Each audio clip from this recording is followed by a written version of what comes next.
안녕하세요.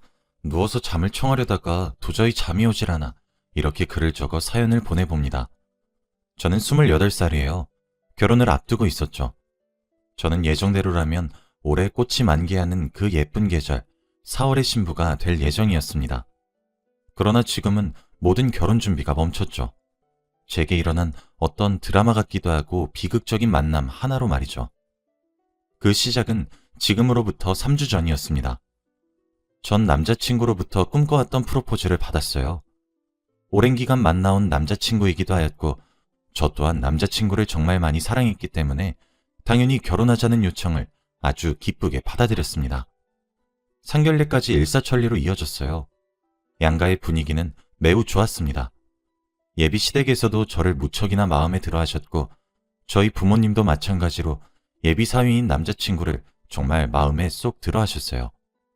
양쪽 부모님들 모두가 천생연분이고 잘 만났다며 칭찬으로 일색이었죠. 제게는 2살 어린 남동생이 있습니다. 유달리 저를 챙겨주는 동생이지만 오빠 같은 존재인데 제 동생마저도 남자친구를 형이라 부르며 잘 따르는 것을 보니 내가 참 좋은 사람을 만났구나 하며 매일을 행복에 겨워했죠. 그러다 3주 전 남자친구의 가족 모임에 초대를 받게 되었습니다. 예비시댁에서는 특히 예비 시어머님이 저를 예뻐하셨어요. 제게 초대를 하면서 제이야, 부담스러우면 오지 않아도 괜찮아. 정말 괜찮단다. 난 그냥 예비 며느리라고 널 자랑하고 싶어서 초대한 건데 그런 건 너희가 식을 올리고 나서 천천히 할 수 있으니까 부담스러우면 다음에 같이 참석하도록 하자. 라고 하셨죠. 저는 예비 시어머님께 예쁨 받고 싶은 마음에 아니요 어머님, 저 그날 시간 널널해요. 예쁘게 차려입고 참석할게요. 라고 가족 모임에 참석한다고 얘기를 드렸습니다. 예비 시어머니는 제이야 너무너무 고마워. 네 덕분에 내 어깨가 아주 그날 으쓱거릴 거야. 그날 보자 하셨어요. 예비 시어머니가 뛸 듯이 기뻐하셨다는 남자친구의 말을 들으니까 저도 너무 기분 좋았죠. 그런데 지금 생각해보면 그날 가지 말아야 했습니다. 예비 시어머니께서는 우애 좋은 이모님이 하나 있어요. 남자친구에게 이모가 되시는 분이시죠. 자매 사이가 엄청나게 돈독해 결혼 후에도 같은 아파트 바로 옆동에 함께 살 정도로 서로를 위한다고 하더라고요. 그래서 예비 시어머님과 그 이모님은 거의 매일같이 서로의 집에 놀러도 가고 함께 차를 마시러 가기도 한다고 들었습니다. 한 달에 한 번씩 각자 가족끼리도 함께 모여서 술도 한잔하며 가족 간의 모임을 한다고 하더라고요. 저는 그 모임에 초대를 받은 것이었죠. 사실 결혼한다는 사실이 믿기지 않고 종종 현실성이 없었는데 그런 모임에도 초대받고 심지어 저를 자랑하고 싶어 하신다는 것을 들으니까 뭔가 가족으로서 인정을 받은 느낌이 들었어요. 저는 당연히 예비 시어머니의 길을 살려주기 위해 저녁 모임을 위해서 그날 아침부터 때 빼고 광을 냈습니다. 며칠 전에 미리 백화점에서 쇼핑해놓은 단아하고 단정한 하늘색 원피스를 입었고 예비 시어머니와 이모님께 드릴 작은 선물도 하나 준비했죠. 미용실에 들러서 머리도 세팅했습니다. 남자친구는 차를 타고 데리러 왔고 저와 남자친구는 늦지 않게 모임 장소에 도착을 했어요. 준비했던 선물을 예비 시어머님께 건네며 어머님, 며칠 전 백화점에 갔는데 이거 자매끼리 하면 너무 예쁠 것 같고 어머니께 특히나 스카프가 너무 잘 어울리시는 것 같아서 어머니 생각나서 하나 샀어요. 작지만 받아주세요. 라고 말하며 건넸습니다. 예비 시어머니는 기분이 무척 좋아 보이셨고 우리 예비 며느리는 정말 센스가 좋네. 어쩜 누굴 닮아서 이렇게 보는 눈이 탁월하고 좋을까? 라고 하시며 이모님께 자랑했죠. 그때였습니다. 그 자리에 있어선 안 될 사람이 보였어요. 저희 예비 시어머니께 어머 언니, 예비 며느리가 그리도 좋소? 아이고 부러워라. 어쩜 색깔이 이렇게 곱대? 내 것까지 준비한 것 봐. 아주 센스가 흘러넘치는구만. 우리 언니는 좋겠수다. 라며 다가오고 계신 남자친구의 이모님 옆자리에는 바로 저를 온갖 방법으로 학창시절에 미친 듯이 괴롭혔던 사람이 앉아 있었어요. 사실 저는 고등학교를 자퇴했습니다. 검정고시를 쳤고 대학에 입학했죠. 제가 어린 나이에 고등학교를 때려치고 검정고시를 준비했던 이유는 학창시절이 너무나도 괴로웠기 때문입니다. 여러분들은 누군가가 본인을 미치도록 싫어하거나 증오하는 것을 겪어본 적이 있으신가요? 그거 정말 사람이 피가 바짝바짝 마릅니다. 저는 왕따를 심하게 당했어요. 제가 왕따 당한 이유조차 지금 가만 생각해보면 참 어이가 없죠. 저는 남녀공학에 다니고 있었는데 주동자인 친구가 짝사랑하는 선배가 제게 관심이 있다고 표현한 뒤부터 제 고등학교 학창시절은 곤두박질치기 시작했습니다. 심지어 주동자와 저는 같은 반이었어요. 정말 이건 신의 장난인가 라는 생각이 절로 들었죠. 돈을 빼앗기는 일은 일상이었습니다. 행동이 조금이라도 느리거나 저로부터 뺏어가는 돈의 양이 성에 차지 않으면 심심치 않게 손이 제 얼굴로 올라왔죠. 생일에 엄마와 아빠가 저 입으라고 정말 비싼 패딩을 사주면 뭐하나요? 학교에 입고 가면 빼앗길 것이 뻔한데요. 저는 고등학교를 다니며 교복을 정말 자주 샀습니다.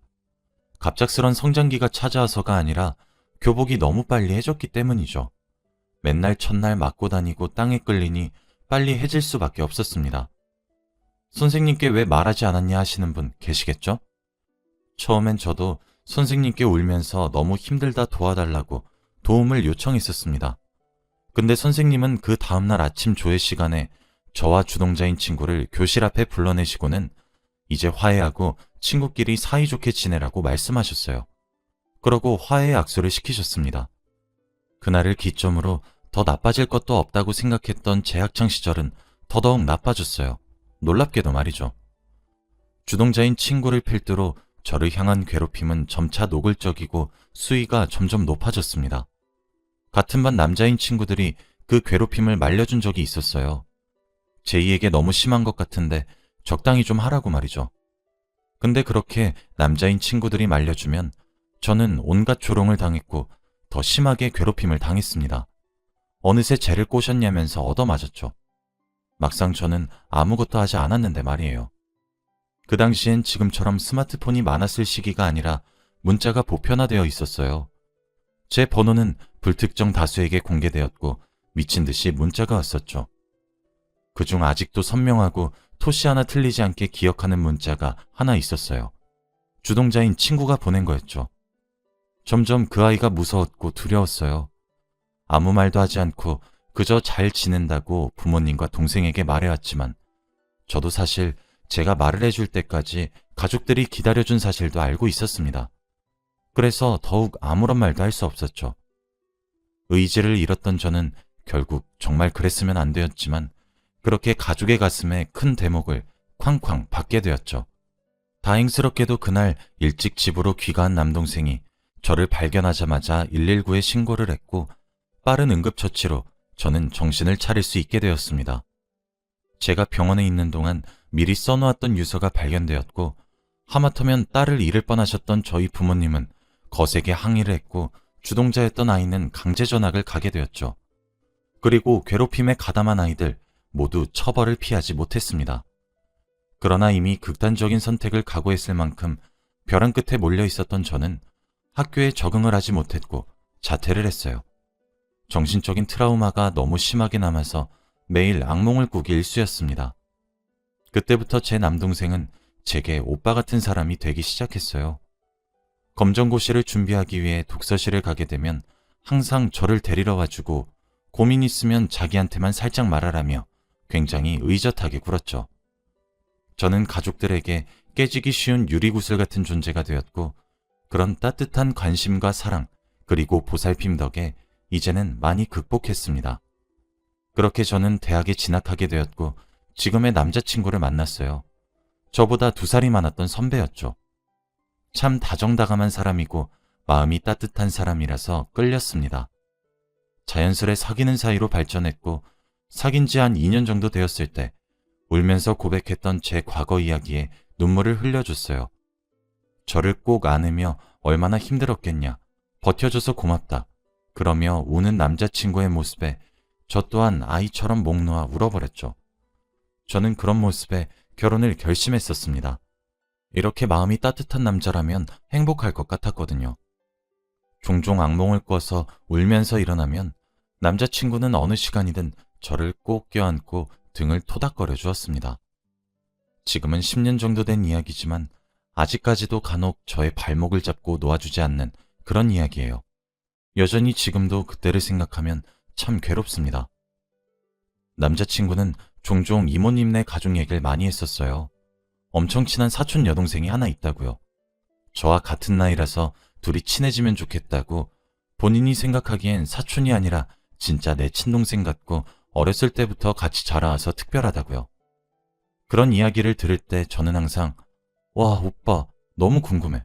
그럼 우리 결혼 준비할 때 한번 만나는 자리 만들자. 나도 얼른 친해지고 싶네. 라고 말했었죠. 남자친구의 이야기를 전해 들었을 땐 그냥 마냥 천진한 사람이겠거니 생각했습니다. 남자친구는 간혹 동생이 철없이 굴던 시절이 있었다며 그때 집안이 풍비박산 나는 줄 알았다고 분위기가 살벌했다고 그런 말들도 그냥 사춘기를 심하게 겪었나 보네 하고 넘겼었어요. 그런데 우연도 이런 우연이 있을까요? 가족 모임 자리에 계신 남자친구의 이모님 바로 옆자리에 앉아있던 사람이 있었다고 했잖아요. 바로 남자친구의 사촌 여동생이었죠. 그런데 그 사람은 제 학창 시절을 나락으로 떨어뜨려준 10년이 넘어가도 트라우마에 시달리게 살게 해준 우리 가족 가슴에 대못을 받게 만든 주동자 아이였습니다. 바로 알아봤어요. 어떻게 그 얼굴을 잊을 수 있겠습니까? 별로 변하지도 않았더군요. 그 아이도 저를 바로 알아본 듯 했습니다. 허공에서 눈이 수초 동안 마주쳤죠. 순간 귀에는 아무런 소리도 들리지 않았어요. 삐 하는 소리만 들렸습니다. 저는 눈이 마주치고 나서 고개를 바로 돌렸어요. 괜찮다고 생각하며 이제껏 지내왔는데 전혀 아니더라고요. 어느새 저는 그 고등학교 시절의 나로 돌아가 있었고 온몸이 굳어버렸죠. 한 발자국 떼는 것도 힘겨웠어요. 아무런 대꾸도 대답도 하지 못하고 몸을 돌려 그 자리에서 빠르게 도망치는 일 말고 제가 할 수 있었던 일은 없었어요. 예비 시어머니와 이모님을 비롯해 모두가 놀랐고 당연히 남자친구는 제 뒤를 따라 나왔죠. 한참을 뛰어 도망을 치고 멈춰서 숨을 천천히 골랐습니다. 남자친구는 갑자기 도망친 제게 화도 내지 않고 달랬어요. 제이야, 왜 그래? 무슨 일 있어? 갑자기 뛰쳐나가면 어떡해. 나 놀랬어. 저는 눈에서 눈물이 쏟아졌습니다.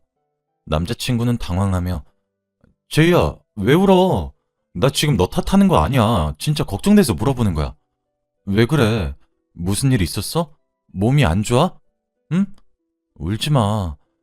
제이야, 내가 어떻게 해줄까? 응? 하며 옆에서 안절부절 못하며 달래기 바빴죠. 저는 한참을 소리 없이 눈물만 뚝뚝 흘리고 있었습니다. 저는 차마 떨어지지 않는 입으로 겨우겨우 말했어요. 오빠, 저번에 내가 해준 이야기 기억나? 나 검정고시 친 이유. 나 고등학교 시절에 너무 힘들었다고 해준 이야기 있잖아. 그거 기억나? 남자친구는 응. 근데 갑자기 그 이야기가 왜? 저는 그때 내가 주동자였던 애 오빠한테 말 안 해줬지? 남자친구는 응, 그렇지. 근데 정말 갑자기 왜 그래? 저는 걔야 라고 했어요. 남자친구는 뭐가? 라고 되물었고 저는 눈을 질끈 감고 소리쳤죠. 걔라고. 오늘 가족 모임 오빠 이모님 옆자리에 앉아있던 걔. 오빠가 아끼는 친동생 같다던 사촌 여동생. 걔가 그 주동자라고. 남자친구의 눈은 경악으로 물들었고 저희 둘은 한동안 아무런 말도 하지 않았습니다. 침묵의 시간이 찾아왔고 저는 오빠 미안해. 나 먼저 갈게. 그리고 우리 결혼은 없던 일로 하자. 앞으로 오빠 얼굴 보기도 힘들 것 같아. 정말 미안. 나 먼저 가볼게. 하고 저는 택시를 잡아 집으로 향했습니다. 저는 오늘 남자친구 가족 모임에 가겠다고 아침부터 한껏 꾸미고 나왔는데 울어서 눈이 퉁퉁 부은 채로 집으로 차마 못 들어가겠더라고요. 그러다 동생에게 전화를 걸었어요. 집 앞으로 나오라고 말이죠. 동생 얼굴을 보자마자 뭔가 긴장이 풀렸습니다. 안심이 되더라고요. 듬직한 모습을 보니까요. 다리에 힘이 풀려서 휘청거리자 동생은 화들짝 놀라서 제게 뛰어와서 저를 부축했어요. 저는 동생에게 술을 먹자고 했습니다. 하고 싶은 말이 있는데 가족들한테 말하기 전에 너한테 먼저 말하는 것이라며 용기가 안 나니 술 한 잔만 먹으며 얘기를 하자고 했죠. 동생도 심상치 않은 이야기란 걸 눈치챈 것인지 알겠다고 말을 하며 저희는 집 근처 이자카야로 갔습니다. 저는 그날 제게 일어났었던 일련의 이야기들을 버벅거리며 하나씩 천천히 얘기해 나갔고, 이야기가 진행되면 될수록 동생의 표정은 점차 어두워져만 갔어요. 저는 어떻게 해결해야 할지 모르겠다고 두 손에 얼굴을 묻은 채로 엉엉 울었고, 동생은 그저 제 옆에 앉아서 아무런 말 없이 제 어깨를 토닥여 주었죠. 동생은 누나, 이거 진짜 숨겨서 될 문제 아닌 건 알고 있지?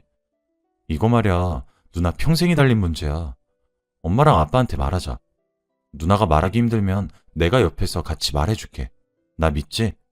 만약에 그쪽에서 찾아와도 내가 책임지고 모두 막아줄게. 그러니까 걱정하지 말고 그만 좀 울어. 내가 도와줄 테니까 우리 같이 말하자. 응? 이라며 저를 달랬어요. 그 길로 곧장 집으로 돌아갔고, 버벅거리면서 말을 제대로 못하는 저를 대신해 동생은 부모님께 모든 사실을 알렸고, 부모님도 충격에 빠지셨죠. 그렇게 그날 저희 결혼은 파토가 났습니다. 저희 부모님은 예비 시댁이 되었을지도 모를 남자친구의 집에 연락을 드려서 간추려서 상황을 전달했고, 절대 저를 그 집안에 시집을 보낼 수 없다고 강경한 태도를 비추셨죠. 남자친구의 집에서는 아들의 말을 한번 들어보아야 할 것 같으니 잠시 시간을 달라고 했습니다. 그리고는 저번 주에 연락이 오셨어요. 제게 결혼을 강요하진 않겠지만 만일 하게 된다면 책임지고 엮이지 않게 해주겠다고 약속하시며 제 결정을 존중하겠다는 말을 하시더라고요. 그 이후로 너무 괴롭습니다. 가족 모임이 있던 날 이후로 남자친구는 매일매일 저희 집으로 찾아와요. 자기 전에 장문의 문자도 매일 보내고요. 엊그제는 찾아와서 배를 누르더라고요. 보통 집 앞에서 저보고 나와달라 기다리기만 했던 사람인데 집으로 들어왔습니다. 그러고는 저희 부모님께 무릎을 꿇고 부탁을 하더라고요. 어머님, 아버님, 지금 하시는 걱정 모두 다 알고 있습니다. 그래도 한 번만 제게 기회를 주실 수 없으신가요? 저 제이 너무 많이 사랑하고 있어요.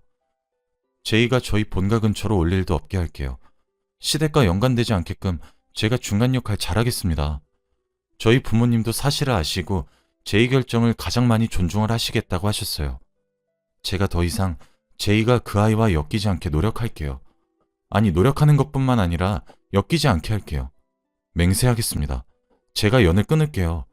그러니 밀어도 좋으니 파혼만은 하지 말아주시면 안 될까요? 제발 부탁드립니다, 어머님, 아버님. 이라며 울면서 애걸하였습니다. 그러고 제게도 제이야, 제발, 진짜 제발, 밀어도 좋으니 제발 헤어지자고 하지마. 어? 제발, 내가 연을 끊고 안 보고 살면 안 될까? 너한테 상기시킬 수 있는 어떠한 행동도 안 할게. 제발, 응? 하며 우는데 정말 가슴이 미어지더라고요.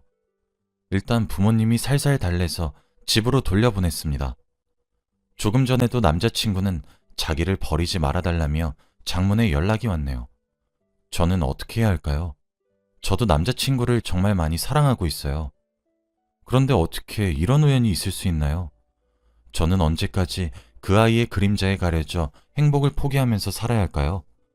제가 정말 결혼을 하게 되면 괴롭고 힘든 상황을 피할 수 있을까요? 저는 이 사람 없이 산다는 상상을 단 한 번도 해보지 않았습니다. 첫사랑이자 첫 남자고 결혼을 하고 싶었던 사람이니까요. 제가 그리는 미래 한켠에 당연하게 자리를 잡았던 사람입니다. 하루가 다르게 몸과 마음이 무너져 내리는 기분이에요. 저는 어떻게 해야 할까요? 제 사연은 여기까지입니다. 들어주셔서 감사합니다.